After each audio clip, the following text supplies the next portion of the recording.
एक दिन की बात है। ठंड का समय था। घना कोहरा छाया था। सारे लोग जल्दी कार्यालय का काम खत्म करके घर की तरफ निकल रहे थे। नाना जी उस समय के बड़े अधिकारियों में से एक थे। वो उस समय के उच्च वर्ग के लोगों में एक अमीन का काम करते थे।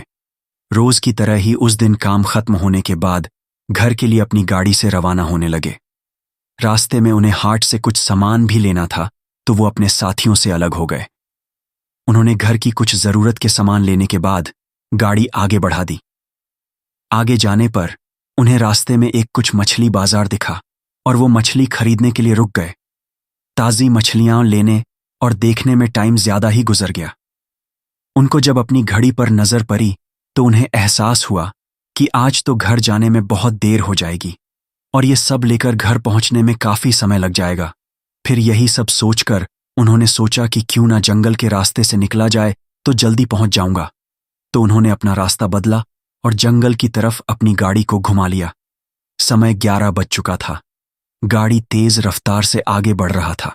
तभी अचानक तेज ब्रेक के साथ गाड़ी को रोकना पड़ा।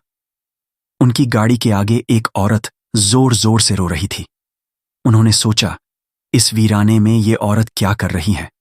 उन्हें लगा कि कोई मजदूर की पत्नी होगी जो नाराज होकर घर छोड़कर जंगल में भाग आई हैं।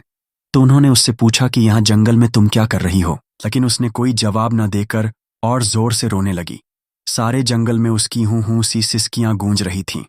फिर नाना जी ने पूछा, तुम्हारा घर कहाँ है? लेकिन वो कुछ भी ना बोली।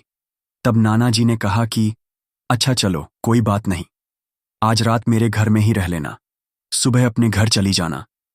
ये जंगल बहुत सारे जंगली जानवर से भरा पड़ा है। रात भर यहां मत रुको, चलो आज मेरे घर में सबके लिए खाना बना देना और कल सुबह अपने घर चली जाना। उसने ये सुना तो झट से तैयार हो गई और गाड़ी में पीछे की सीट पर बैठ गई। सिर में बड़ा सा घूंघट डालने की वजह से उसका चेहरा छिपा हुआ था। कुछ ही देर में गाड़ी घर के दरवाजे पे थी। घर के लोग कब से उनकी राह देख रहे थे। गाड़ी रुकते ही पापा ने पूछा, आज तो बहुत देर हो गई और सारे लोग आ भी चुके हैं। तब उन्होंने सारी बातें अपनी मां को बताई और कहा कि आज खाना इससे बनवा लो, कल सुबह ये अपने घर चली जाएगी। इतनी रात को बेचारी जंगल में कहां भटकती, इसलिए मैं ले आया। पर पापा को कुछ संदेह हो रहा था कि कहीं चोर तो नहीं। हे रात को सोने के बाद या खाना बनाते समय कहीं घर के सामान ही चुरा कर ना ले जाए। पर बेटे की बात को कैसे मना करती। उन्होंने उस औरत को कहा, देखो आज तो मैं रख ले रही हूं, लेकिन कल सुबह होते ही यहां से चली जाना और जाओ रसोई में ये सामान उठाकर ले जाओ और खाना बना दो। उसने फिर से जवाब नहीं दिया। बस हूं की आवाज बाहर आई और वो सारा सामान लेकर मां के पीछे बपीछे चल दी।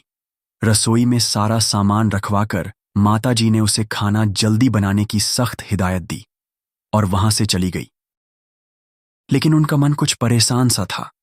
फिर 10 मिनट में रसोड़े में उसे देखने चली गई कि वो क्या कर रही है और उसका चेहरा भी देखना चाहती थी।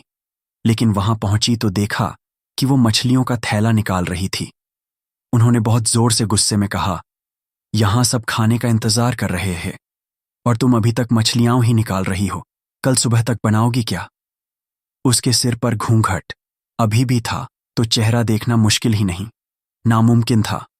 उन्होंने उससे कहा, तुम जल्दी से खाने की तैयारी करो, मैं आग सुलगा देती हूं, काम जल्दी हो जाएगा। और वो जल्दी से चूल्हा जलाने की तैयारियां करने लगी। लेकिन साथ ही वो उसका चेहरा देखने की भी कोशिश कर रही थी। लेकिन वो जितना देखने की कोशिश करती वो और पल्लू खींच लेती। अंत में हार कर वे बोली, देखो मैंने आग सुलगा दी है, अब आगे सारा काम कर लो, कुछ जरूरत हो तो बुला लेना। लेकिन वो फिर कुछ नहीं बोली। अब उन्हें लगा कि यहां से जाने में ही भलाई है, वरना मेरा भी समय खराब होगा और हो सकता है कि ये अनजान लोगों से डर रही हो। ये सब सोचकर उन्होंने उसे कहा कि मैं आ रही हूं, जल्दी से खाना बनाकर रखना, और वहां से निकल गई। मन अभी तक परेशान ही था। कभी अपने कमरे, कभी बच्चों के, कभी बाहर सबको देख रही थी, कहीं कुछ अनहोनी न हो जाए। 1 मिनट भी आराम से नहीं बैठ पाई। अभी 5 मिनट ही हुए थे, पर उनके लिए वो घड़ी पहाड़ सी हो रही थी। समय बीत ही नहीं रहा था। 8 मिनट बड़ी मुश्किल से गुजरे और वे तुरंत ही कुछ सोचकर रसोड़े की तरफ दौड़ी। और वहां पहुंचकर जैसे ही उन्होंने रसोई घर का नजारा देखा, उनकी आंखें फटी की फटी रह गईं। उनके पैर बिल्कुल ही जम गए। ना उनसे आगे जाया जा रहा था, ना ही पीछे। उनके दिल की धड़कनें रुक रही थीं। वो औरत रसोरे में बैठकर सारी कच्ची मछलियां खा रही थी। सारे रसोरे में मछलियां और खून बिखरा पड़ा था। उसके सिर से घूंघट भी उतरा पड़ा था। इतना खौफनाक चेहरा आज तक उन्होंने नहीं देखा था। बाल, नाखून सब बढ़े हुए थे। मछलियां खाने में मग्न होने की वजह से उसे कुछ ध्यान भी नहीं था, और खुशी से वो आवाजें भी निकाल रही थी। हूं सी आवाजें गूंज रही थीं। रसोरा पिछवाड़े में होने की वजह से और लोगों का ध्यान इधर नहीं आ रहा था। मां को भी कुछ नहीं समझ आ रहा था कि चिल्लाने से कहीं घर के लोगों को नुकसान ना पहुंचाए। वो चुड़ैल से अपने घर को कैसे बचाए, उन्हें समझ नहीं आ रहा था। बस भगवान का नाम ही उनके दिमाग में आ रहा था। अचानक वो आगे बढ़ने लगी उसकी तरफ, और झट से एक थाल लिया और चूल्हे की तरफ दौड़ी। उस चुड़ैल की नजर भी पापा पर पड़ चुकी थी, सो वो भी कुछ सोचकर उठी अपनी जगह से। मां कुछ भी देर नहीं करना चाहती थी। उन्हें पता था कि आज अगर जरा सी भी लापरवाही हुई तो अनहोनी हो जाएगी। उस चुड़ैल के कुछ करने से पहले ही उन्हें चूल्हे तक पहुंचना था, और चूल्हे के पास पहुंचकर उन्होंने जलता हुआ कोयला थाल में भर लिया और चुड़ैल की तरफ लेकर जोर से फेंका। आग की जलन की वजह से वो अजीब सी डरावनी आवाजें निकालने लगी। अब तो उसकी आवाजें बाहर भी जा रही थीं। सारे लोग बाहर से रसोड़े की तरफ भागे। वो चुड़ैल जोर से हूं हूं हूं जोर की आवाज निकाल रही थी और पूरे रसोड़े में दौड़ रही थी, और माताजी को पकड़ना भी चाह रही थी। लेकिन अब सारे लोग रसोड़े में आ चुके थे।